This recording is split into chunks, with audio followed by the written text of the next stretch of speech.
नमस्कार, स्वागत आहे तुमचं RMG's किचनमध्ये। बऱ्याच जणांना रात्री जड जेवण पचत नाही किंवा दुपारी खूप जास्त जेवण झालेलं असेल तर रात्री हलकं काहीतरी खाण्याचा प्रयत्न सर्वजण करत असतात। परंतु त्यामध्ये आपल्याकडे सर्वांचा एक कॉमन ऑप्शन आहे, तो म्हणजे खिचडी। प्रत्येकजण आपापल्या आवडीची आपापल्या चवीची खिचडी बनवत असतो। आज मी तुमच्यासोबत शेअर केलेली आहे रेशनच्या तांदूळ आणि मसूर डाळीपासून बनवलेली खिचडी। ती खिचडी एका वेगळ्या ट्विस्ट सोबत आहे की ज्याच्यामुळे खिचडी मऊसूदही बनते आणि चवीला अतिशय छान लागते।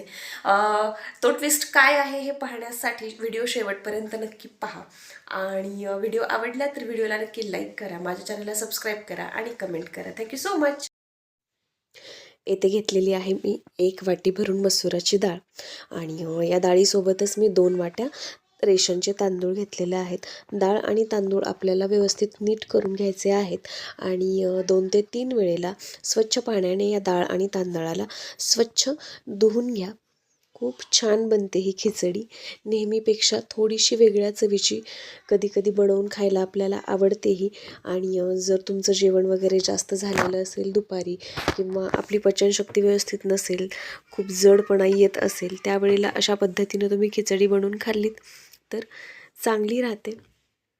तर डाळ आणि तांदूळ स्वच्छ धुवून घेतलेले आहेत मी। त्यानंतर फोडणीसाठी मी कढई गरम करून घेतलेली आहे, त्यामध्ये 2 चमचे तूप घातलेलं आहे। तूप गरम झालं की मी त्यामध्ये थोडंसं हिंग, अर्धा चमचा जिरे आणि अर्धा चमचा मोहरी घालून घेतलेली आहे। जिरे आणि मोहरी चांगली तडतडली त्यानंतर मी त्याच्यामध्ये 2 चमचे लसूण आणि अद्रकची पेस्ट घालून घेतलेली आहे। लसूण आणि अद्रक तुम्हाला 10 ते 15 सेकंदापर्यंत चांगलं परतून घ्यायचं आहे आणि व्यवस्थित परतलं की त्यामध्ये नंतर मी याच्यामध्ये घातलेलं आहे सुका खोबरं। मिक्सरवरती बारीक केलेलं खोबरं आहे, जवळजवळ 4 चमचे खोबरं मी येथे घातलेलं आहे। या खिचडीमध्ये खोबऱ्याची चव खूप छान लागते। याच्यामध्ये तुम्ही फोडणीमध्येही घाला आणि जेव्हा तुमची खिचडी बनून तयार होईल तेव्हा वरतूनही घेऊन खा। त्यानंतर मी अर्धा चमचा हळद घातलेली आहे आणि 1 चमचा लाल तिखट घातलेला आहे। तिखट तुम्ही तुमच्या आवडीप्रमाणे करू शकता। जर तुम्हाला लाल तिखट नको असेल तर तुम्ही याच्यामध्ये हिरवी मिरची घातली तरी चालेल। तर आपली फोडणी तयार झालेली आहे। फोडणी तयार झाली की लगेच याच्यामध्ये मी डाळ आणि तांदूळ घालून घेतलेले आहेत। हे डाळ आणि तांदूळ तुम्हाला फोडणीमध्ये चांगले 1 मिनिटभर परतून घ्यायचे आहेत। चांगले परतून घ्या हे डाळ आणि तांदूळ आणि नंतर आपल्याला याच्यामध्ये गरम पाणी घालून घ्यायचं आहे। तर साधारणतः 3 वाट्यांचं प्रमाण आहे माझं, त्याप्रमाणे मी आता इथे 6 वाट्या पाणी गरम करून घातलेलं आहे, परंतु अजून थोडंसं पाणी लागतं। गरम पाणीच घाला म्हणजे मग खिचडी रेशनच्या तांदळाची चांगली मऊसूद बनते। आणि हलवून व्यवस्थित चवीपुरतं मीठ घालून घ्यायचं आहे। व्यवस्थित हलवून झाकण ठेवून आता आपल्याला या तांदळाला जवळजवळ 90% शिजवून घ्यायचं आहे आपल्याला ही खिचडीला। अधूनमधून अशा पद्धतीनं आपली खिचडी हलवत राहा, खूप छान बनते।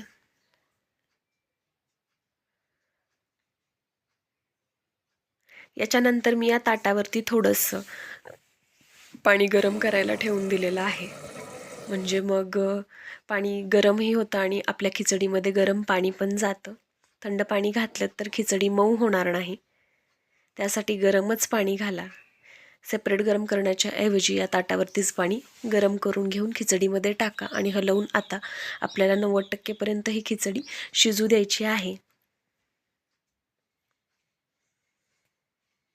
खिचडी आपली शिजलेली आहे ही।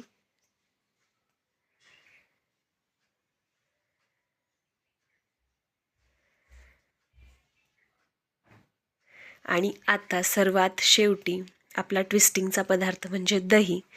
तर खिचडीची चव वाढवण्यासाठी आणि एक थोडीशी वेगळी चव येण्यासाठी त्यामध्ये 2 चमचा दही आणि 2 चमचे दहीमध्ये मी 1 चमचा धनिया पावडर मिक्स करून त्याची पेस्ट करून आता हे सर्व मिश्रण मी आपल्या या खिचडीमध्ये टाकून घेणार आहे। आणि हे मिश्रण सर्व टाकून व्यवस्थित हलवून तुम्हाला खिचडी आता वाफवून घ्यायची आहे चांगली मऊसूद होईपर्यंत। खूप छान लागते चव, एकदा नक्की ट्राय करा।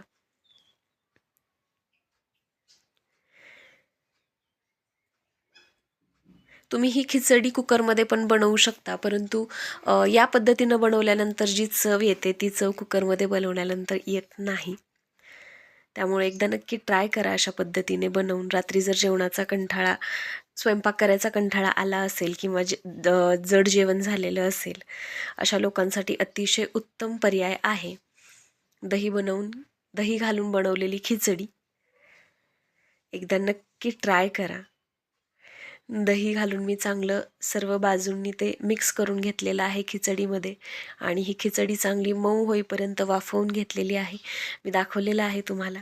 आणि आपली खिचडी तयार झाल्यानंतर वरतून भरपूर सारी कोथिंबीर आणि वरतून याच्या भरपूर खोबरं, खूप छान चव लागते. एकदा नक्की ट्राय करा.